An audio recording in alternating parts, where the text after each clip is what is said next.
गांव के किनारे पर एक पुराना मंदिर और ठीक उसके सामने एक वीरान मस्जिद थी। दोनों इबादत गाहें वर्षों से थी, मगर अजीब बात यह थी कि वहाँ कोई जाने की हिम्मत नहीं करता था।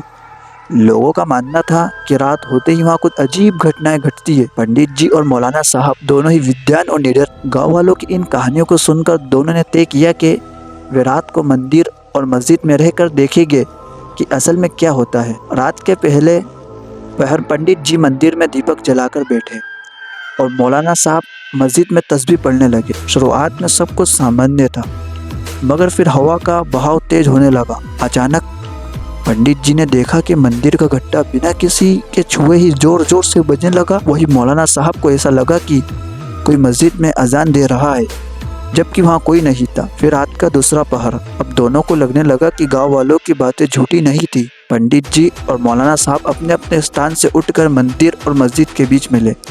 क्या आपने भी कुछ अजीब महसूस किया?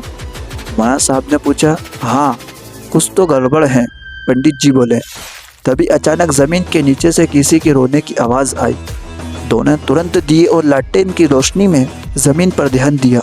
वहाँ मिट्टी को ढीली थी, जैसे हाल ही में खुदी हो। रहस्य का पर्दाफाश। पंडित जी और मौलाना साहब ने गांव वालों को बुलाया और वहाँ खुदाई शुरू करवाई। कुछ ही देर में मिट्टी के नीचे एक पुराना संदूक मिला। जब उसे खोला गया तो अंदर एक कंकाल था और साथ में एक पुराना पत्र में लिखा था कि ये एक साधु और फकीर की हड्डियाँ है, जिन्हें वर्षों पहले कुछ लालची लोगों ने इस स्थान पर धन के लिए मार कर दफना दिया था। तभी एक रहस्य में हवा चली और सभी ने सुना, अब हमारी आत्माओं को मुक्ति मिल गई।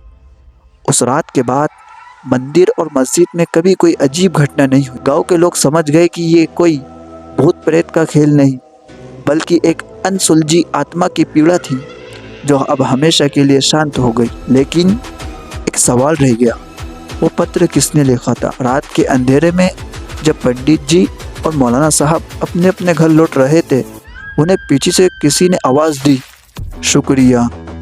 जब वे मुड़े तो वहाँ कोई नहीं था। इसी तरह की कहानी के लिए हमारे चैनल को सब्सक्राइब करके वीडियो को लाइक ज़रूर कर दें।